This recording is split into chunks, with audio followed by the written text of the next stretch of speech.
La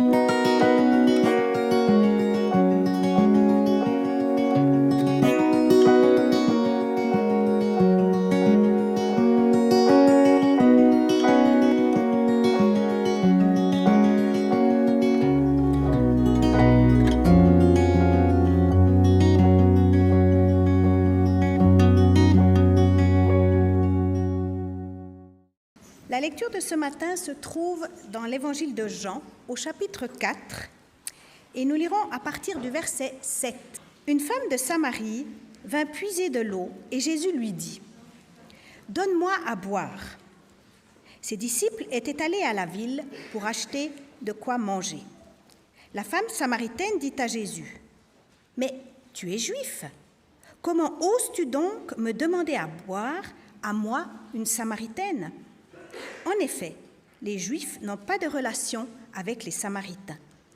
Jésus lui répondit, « Si tu connaissais ce que Dieu donne et qui est celui qui te demande à boire, c'est toi qui lui aurais demandé de l'eau et il t'aurait donné de l'eau de vie. » La femme répliqua, « Maître, tu n'as pas de seau et le puits est profond. Comment pourrais-tu avoir cette eau vive ? Notre ancêtre Jacob nous a donné ce puits. Il a bu lui-même de son eau, ses fils et ses troupeaux en ont bu aussi. Penses-tu être plus grand que Jacob ? » Jésus lui répondit, « Quiconque boit de cette eau aura de nouveau soif, mais celui qui boira de l'eau que je lui donnerai n'aura plus jamais soif.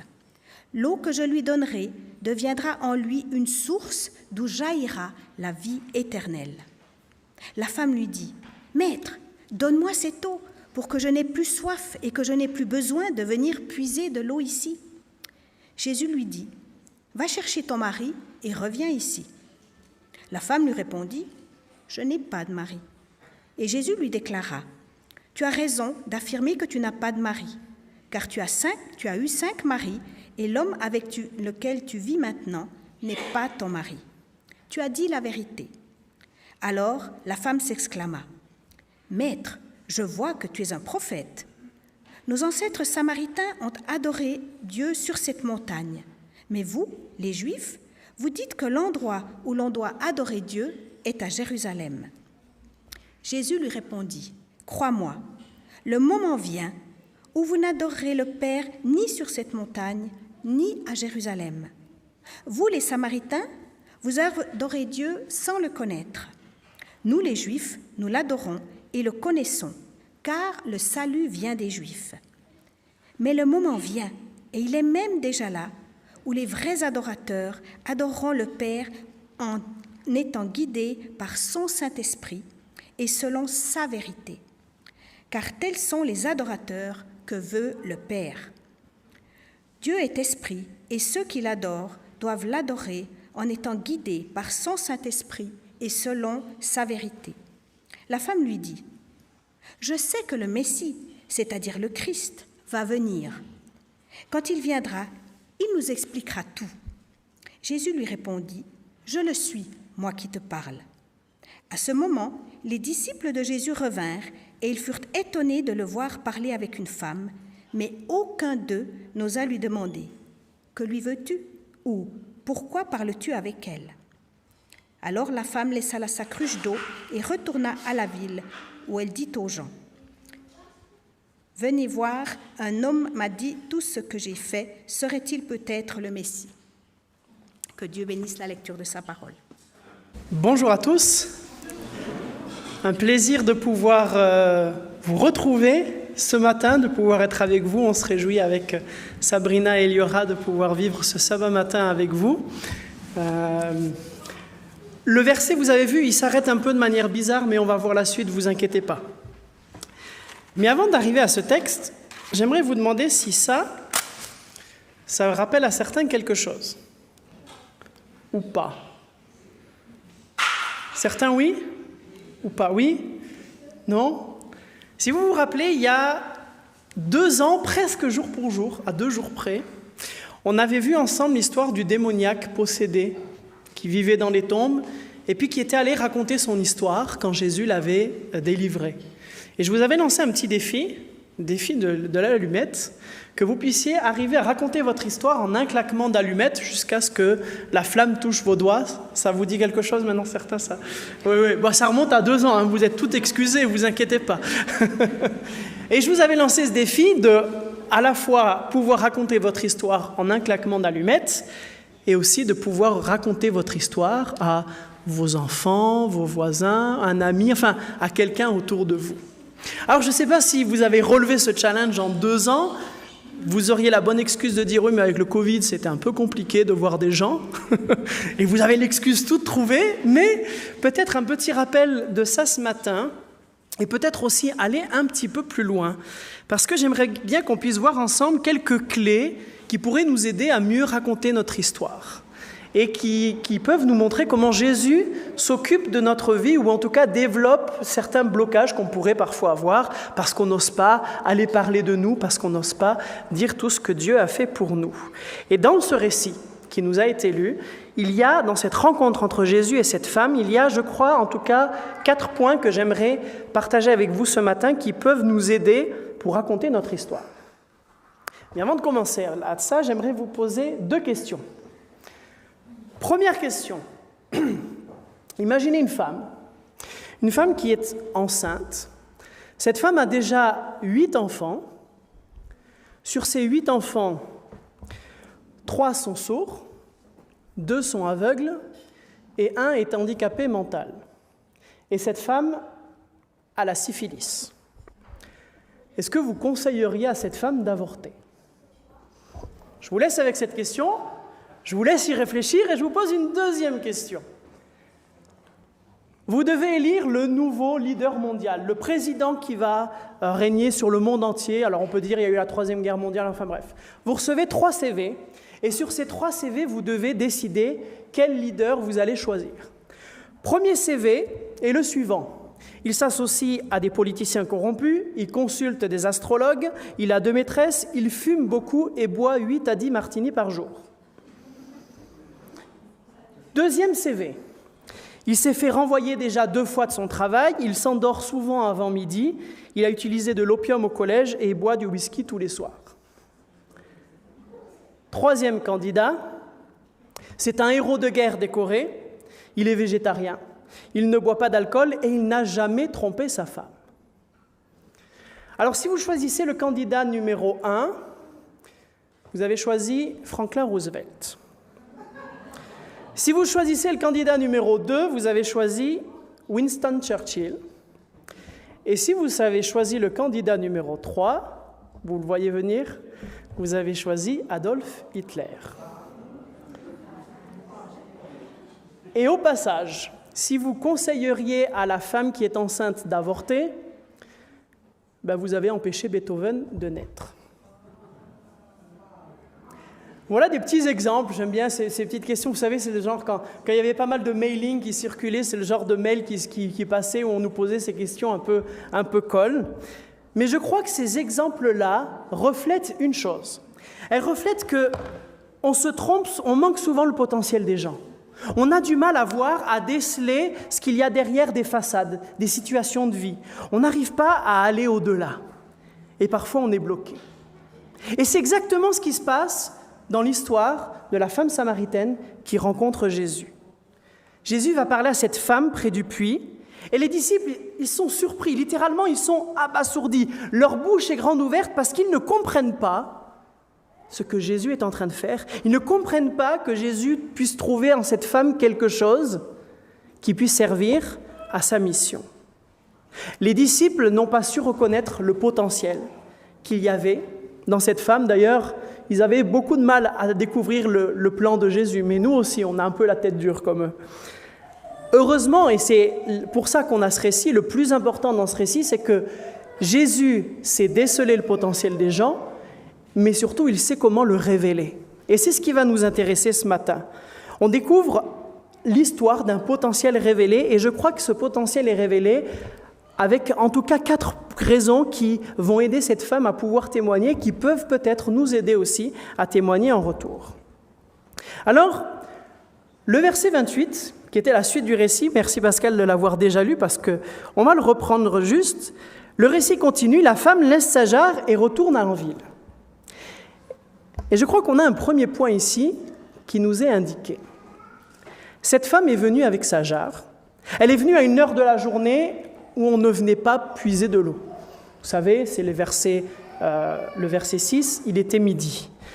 On sait très bien qu'elle est venue à cette heure-ci pour croiser personne, pour être tranquille, parce que cette femme était vue par les autres, étiquetée comme quelqu'un de mauvaise vie, de raté, peut-être même prédatrice sexuelle, quelqu'un qui était dangereuse, qui avait des mœurs légères.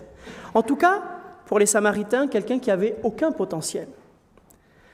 Mais cette femme était vue par Jésus différemment. Lui ne voyait pas la situation, la vie qu'elle vivait, mais il voyait sa soif, sa grande soif pour Dieu. Et c'est peut-être le premier point. Jésus comprend notre soif profonde, ce qui est au fond de nous, nos aspirations, même celles dont on ne se rend pas toujours compte. Et Jésus va l'interpeller. Et la preuve que sa soif profonde va être assouvie, c'est qu'elle va laisser sa jarre. Elle était venue chercher de l'eau physique, mais elle était revenue avec bien plus grand, bien plus beau, cette source d'eau vive qu'est Jésus. Donc peut-être la première raison pour laquelle Jésus fait la différence dans la vie de cette femme et dans nos vies, il comprend notre soif, nos aspirations, nos blessures, ce qui nous empêche d'avancer, ce qui nous empêche parfois de parler autour de nous. Des personnes peuvent nous regarder et uniquement voir nos problèmes, nos fautes, les erreurs qu'on a pu faire. Jésus voit au-delà et veut combler ses manques, combler ses aspirations pour qu'on puisse se réaliser. Il sait faire sauter les barrières. Voilà peut-être un premier point. Un deuxième point, c'est que Jésus n'a pas honte de notre histoire. Regardez le verset 29. Gardez bien le chapitre 4 de Jean, parce qu'on va lire quelques versets. Regardez le verset 29. Donc, elle retourne en ville et dit aux gens, « Venez voir un homme qui m'a dit tout ce que j'ai fait. Ne serait-il pas le Christ ?» Un homme m'a dit tout ce que j'ai fait. Vous avez remarqué le témoignage de cette femme? Elle utilise les choses qu'elle voulait garder cachées, les choses dont elle avait honte, la part de son histoire dont elle avait peur, et c'est ça qu'elle va utiliser pour toucher les gens. Il a dit tout ce que j'avais fait, toutes mes erreurs, toute ma situation de vie. Comment un tel changement? Incroyable! Et je crois que c'est la manière dont la grâce de Dieu s'occupe de nos fautes, de nos erreurs, de notre péché. Et ça, c'est une puissance, la puissance de la grâce. C'est vrai que quand on veut raconter notre histoire, souvent, on veut parler des réussites, on veut parler des choses bien, surtout ne pas parler de nos combats, de nos luttes, de nos échecs. Mais je crois que parfois dire comment Dieu s'occupe de nos erreurs peut montrer toute la puissance de sa grâce. Et c'est pour ça que l'un des exemples que j'aime le plus dans l'Ancien Testament, c'est Jonas. Parce que tout porte à croire que c'est Jonas qui a écrit le livre de Jonas. Si vous lisez les différents commentaires bibliques autour du livre de Jonas, on pense que c'est Jonas qui a écrit. Enfin, en tout cas, il n'y a pas de raison pour dire que ce n'est pas lui. Mais vous vous imaginez si Jonas a écrit le livre de Jonas, vu comment on le considère mal, comment on le voit mal comme un prophète rebelle qui n'a pas écouté et qui veut simplement montrer combien Dieu est bon et compatissant. Moi, si j'avais été à la place de Jonas, j'aurais dit « Bon, j'ai compris aujourd'hui, ne vous inquiétez pas, j'ai changé. » Jonas, il s'en fiche. Non, quelle image de Dieu mon livre va donner? C'est ça qui importe. Dieu, Jésus, n'a pas honte de notre histoire. Il n'avait pas peur de l'histoire de cette femme. Elle a utilisé toutes ces choses négatives sur elle pour montrer quel Dieu de grâce il était. Il a dit tout ce que j'avais fait, et qu'est-ce qu'elle dit juste après, cette femme? C'est toujours le verset 29.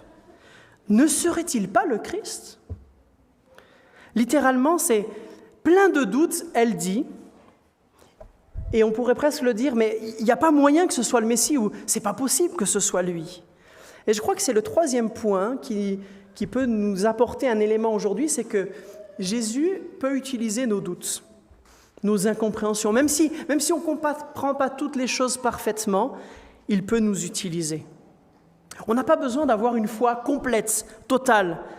Souvent, au moment de prendre une décision pour Dieu, que ce soit, je ne sais pas, le baptême, L'engagement pour Dieu dans une mission spécifique, dans se lancer dans un appel, dans un poste peut-être d'église pour évangéliser, souvent les doutes et les questions commencent à venir. On se dit « ouais, mais peut-être qu'il faudrait que j'attende que ma vie soit comme ça, ou que je sois un peu plus sûr de moi, etc. » Et souvent on repousse ce choix. C'est normal que le doute arrive. Nous n'avons pas besoin d'une foi complète. Posons nos doutes entre les mains de Dieu, car lui est capable de faire malgré ses doutes. Il est capable de nous utiliser et d'aller au-delà de notre faible foi. Rappelez-vous ce que Jésus avait dit, si vous n'avez pas une foi gigantesque, pas une foi qui pèse des kilos, mais une foi comme ne serait-ce qu'un petit grain de sénévé, vous diriez à cette montagne, déplace-toi, et elle se déplacerait.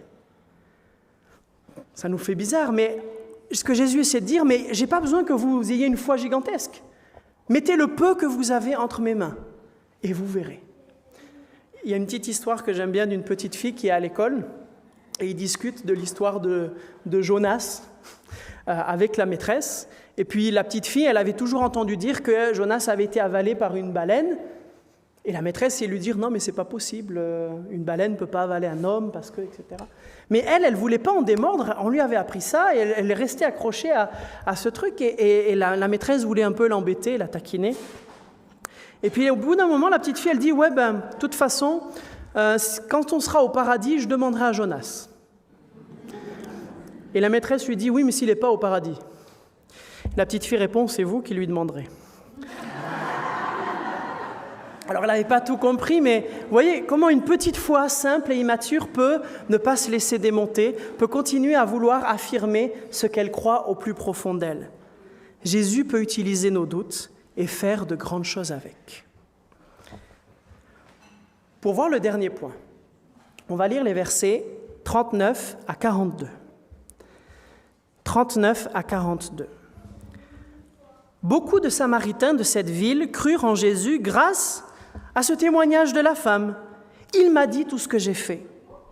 C'est pourquoi, quand les Samaritains arrivèrent auprès de lui, ils l'invitèrent à rester avec eux, et il resta là 2 jours. Ils furent encore bien plus nombreux à croire grâce à ce que Jésus lui-même disait. Et ils dirent à la femme, « Maintenant, nous ne croyons plus seulement à cause de ce que tu as raconté, mais parce que nous l'avons entendu nous-mêmes. Et nous savons qu'il est vraiment le Sauveur du monde. » Vous avez remarqué ? Au début, les Samaritains ont cru à cause du témoignage de cette femme. Puis ils viennent vers Jésus et disent « Maintenant, on ne croit plus à cause de son témoignage, mais parce que nous, on l'a entendu. » Jésus révèle notre potentiel et peut faire la différence quand nous nous appuyons sur sa parole, pas sur la nôtre. Quand nous avons confiance en lui et non en nous. Quand notre force est puisée dans ce qu'il peut faire plutôt que dans ce que nous pouvons faire. Notre logique ne voit pas toujours les possibilités, les potentiels. Nous raisonnons selon notre propre point de vue. Je ne peux pas faire ça. Lui, je ne vais pas lui parler parce qu'il ne veut rien savoir. Il n'est pas intéressé. Responsable, moi, non, je ne peux pas. Je n'ai pas le temps, je n'ai pas les compétences, je n'y arrive pas. Ce point nous amène à être détendus. C'est Dieu qui fait. C'est nous qui nous plaçons entre ses mains et nous lui faisons confiance. Ce n'est pas mes compétences, mais ses compétences. Ce n'est pas nos compétences, mais ses compétences qui sont à l'œuvre dans nos vies.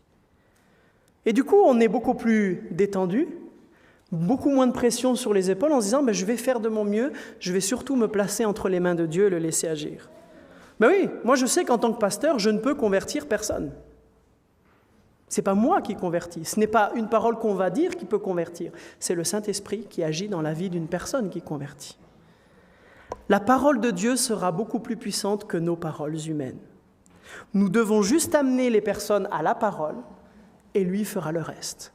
Ça commence par une histoire qui est racontée de comment Dieu a transformé ma vie, qui a amené ces gens à la parole, à Jésus, ayant confiance en ce qu'il peut faire plutôt que dans ce que nous pouvons dire. Il y a une histoire, justement, ce sera la dernière histoire pour ce matin, promis. C'est l'histoire d'un barbier qui est chrétien. Donc à l'époque des barbiers, vous savez, ancien, mais maintenant ça revient à la mode, hein, les barbiers. Moi, c'est un peu court et c'est pas très... mais il y a de plus en plus de barbiers qui reviennent. Il y avait un barbier chrétien, il y a longtemps, qui voulait évangéliser. Et du coup, il avait passé une formation d'évangélisation parce qu'il voulait connaître toutes les techniques pour pouvoir partager l'évangile et la bonne nouvelle. Alors, il avait fermé son magasin, il avait été parti pendant plusieurs semaines, je crois même plusieurs mois, pour acquérir les compétences pour parler aux gens de la société. Si on vous dit ça, vous devez répondre ça. Et il connaissait toutes les techniques, il était revenu avec un beau diplôme d'évangélisation pour pouvoir témoigner. Alors, le premier jour, il réouvre son petit magasin, il accroche fièrement dans la succursale son diplôme pour se rappeler que voilà, il veut profiter de son travail pour parler aux gens et il fait sa prière en disant « Seigneur, aide-moi aujourd'hui à parler de toi ». Puis arrive une première personne, c'est un biker, des Hells Angels, grand costaud, il se dit peut-être après. Puis il passe la journée et puis il s'est rendu compte qu'il n'a pas réussi à parler parce qu'à chaque fois, il y avait toujours quelque chose qui faisait qu'il avait du mal. Puis il vient un dernier client qui arrive et qui lui demande si c'est possible de lui raser la barbe et il se dit, bon, là, je dois lui parler. J'ai essayé toute la journée, je n'ai pas réussi. Vous imaginez, il commence un peu à paniquer et il commence alors à l'installer. Il lui met le drap autour. Et puis pendant qu'il est en train de l'installer, forcément, dans sa tête, il est en train de calculer, de se dire, OK, alors attends, je dois commencer comme ça. Si on me répond ça, je vais répondre ça. Et puis si on me dit ça. Et puis pendant qu'il fait ça, il commence à mettre la mousse sur le visage. Et puis alors, s'il me dit ça, je vais répondre ça. Et puis la technique, c'est ça. Et puis ça. Mais les choses commencent à se mélanger. C'est la fin de journée, il est fatigué. Et les choses se mélangent dans sa tête et il n'arrive plus à retrouver tous les trucs. Et il commence à paniquer parce qu'il a vraiment envie de partager l'évangile. Il a vraiment envie de faire comprendre que si on n'a pas Dieu dans sa vie, c'est la mort, c'est pas la vie. Et qu'il veut que cette personne puisse avoir la vie éternelle. Alors il commence à aiguiser son rasoir. Mais la sueur commence à perler sur le front de ce monsieur et il commence à paniquer, tout se mélange. Il dit, mais il faut qu'il comprenne que la vie est la mort, que sans Dieu, il est mort. Et il panique tellement qu'il finit par se tourner vers l'homme en lui disant « Est-ce que vous voulez mourir ?» C'était la seule chose qui pouvait sortir. Il paniquait tellement. Il ne se rappelait plus des techniques parce qu'il pensait que ça venait de techniques. Ce n'est pas ce que nous allons dire. Une technique particulière, des compétences qu'on ne pourra acquérir. Ce n'est pas ce que nous allons nous rappeler ou ne pas nous rappeler ou oublier. Ayons simplement confiance en Jésus. Amener des personnes à Jésus et à sa parole, c'est cela qui va sauver le monde. Et dans l'exemple de ce récit de cette femme au bord du puits, encore une fois l'exemple d'une personne qui va raconter son histoire et un village entier va se retrouver au pied de Jésus pour pouvoir l'écouter, pour pouvoir se convertir. Comme l'exemple de Jonas, comme l'exemple du démon possédé. Pas d'histoire extraordinaire ici. On ne sait même pas le contenu de tout le témoignage de cette femme. Tout ce qu'on sait, c'est il m'a dit tout ce que j'ai fait. C'est un peu léger comme témoignage quand même. Si en tant que pasteur, quelqu'un venait nous voir en disant « J'ai un témoignage à faire ce matin », j'ai rencontré un homme, il m'a dit tout ce que j'ai fait. Ah, bon. Mais il n'y a pas besoin de conversion extraordinaire, pas de conversion forcément à l'apôtre Paul. Bien sûr que ça fait du bien d'entendre ce genre d'histoire. Mais on a surtout besoin d'œuvrer, de voir que ça marche, de voir que c'est possible, de voir que Jésus est celui qui a le pouvoir de faire la différence pour une personne, qui va faire la différence dans la vie d'une autre personne, puis d'une autre personne, puis d'une autre personne.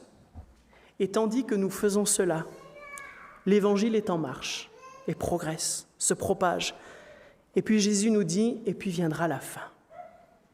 Alors que le Christ nous aide à saisir tout le sens de cette rencontre qu'il a eue avec cette personne et qu'il désire vivre avec nous, ou revivre avec nous peut-être, de sa puissance pour faire la différence dans nos vies. Il connaît notre soif. Il n'a pas honte de notre passé et de notre histoire. Il sait comment utiliser nos doutes et appuyer sur sa parole. Nous avons une puissance pour témoigner. Alors je vous invite à vous rappeler de cette petite allumette et à relever ce challenge si vous ne l'avez pas encore fait, de raconter votre histoire à ceux qui sont autour de vous. Que le Seigneur vous bénisse et vous accompagne et vous inspire.